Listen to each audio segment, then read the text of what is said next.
षटतिला एकादशी व्रत कथा। माघ कृष्ण पक्ष एकादशी व्रत।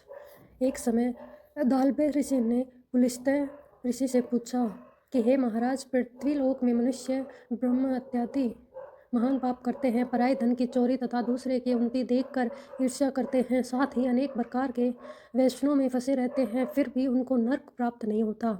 इसका क्या कारण है? वे न जाने कौन सा दान पुण्य करते हैं जिससे उनके पाप नष्ट हो जाते हैं। यह सब कृपया पूर्वक आप कहिए। पुलस्त्य मुनि कहने लगे कि हे महाभाग, आपने मुझसे अत्यंत गंभीर प्रश्न पूछा है। इससे संसार के जीवों का अत्यंत भला होगा। इस भेद को ब्रह्मा, विष्णु, रुद्र तथा इंद्र आदि भी नहीं जानते, परंतु मैं आपको यह गुप्त तत्व अवश्य बताऊंगा। उन्होंने कहा कि माघ मास लगते ही मनुष्य को स्नान आदि करके शुद्ध रहना चाहिए। इंद्रियों को वश में कर काम, क्रोध, लोभ, मोह, अहंकार, ईर्ष्या तथा द्वेष आदि का त्याग कर भगवान का स्मरण करना चाहिए। उस नक्षत्र में गोबर, कपास, तिल मिलाकर उनके कंडे बनाने चाहिए। उन कंडों से 108 बार हवन करना चाहिए। उस दिन मूल नक्षत्र हो और एकादशी तिथि हो तो अच्छे पुण्य देने वाले नियमों को ग्रहण करें। स्नान आदि नित्य क्रिया से निवृत्त होकर सब देवताओं के देव श्री भगवान का पूजन करें और एकादशी व्रत धारण करें। रात्रि को जागरण करना चाहिए।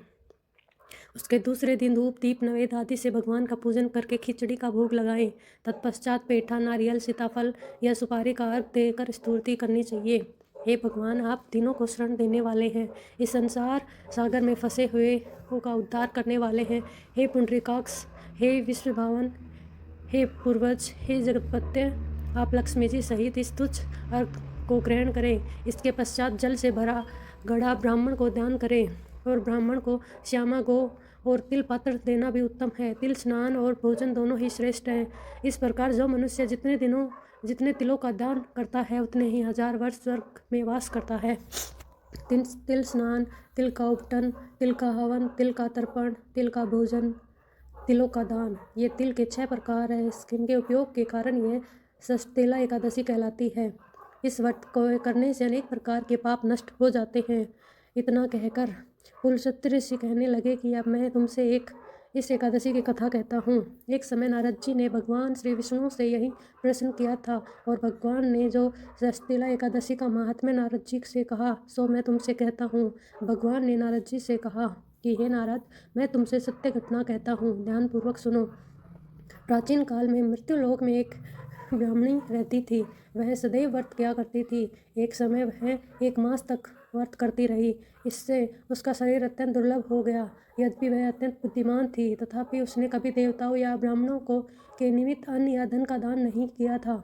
इससे मैंने सोचा कि ब्राह्मणी ने व्रत आदि से अपना शरीर शुद्ध कर लिया है, अब इसे विष्णु लोक तो मिल ही जाएगा, परंतु इसने कभी अन्न का दान नहीं किया, इससे इसकी तृप्ति होना कठिन है। भगवान ने आगे कहा, ऐसा सोचकर मैं भिखारी के वेश में मृत्युलोक में उस ब्राह्मणी के पास गया और उससे भिक्षा मांगी। वह ब्राह्मणी बोली, महाराज, किस लिए आए हो? मैंने कहा, मुझे भिक्षा चाहिए। इस पर उसने एक मिट्टी का ठेला मेरे भिक्षा पात्र में डाल दिया।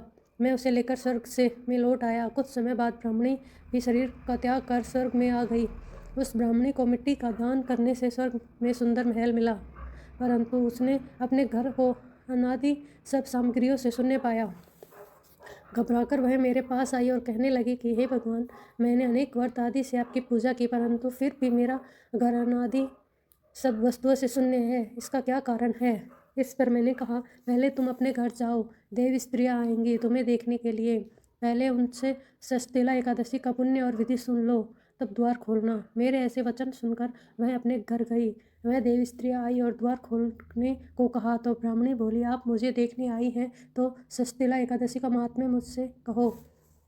उनमें से एक देव स्त्री कहने लगी कि मैं कहती हूँ।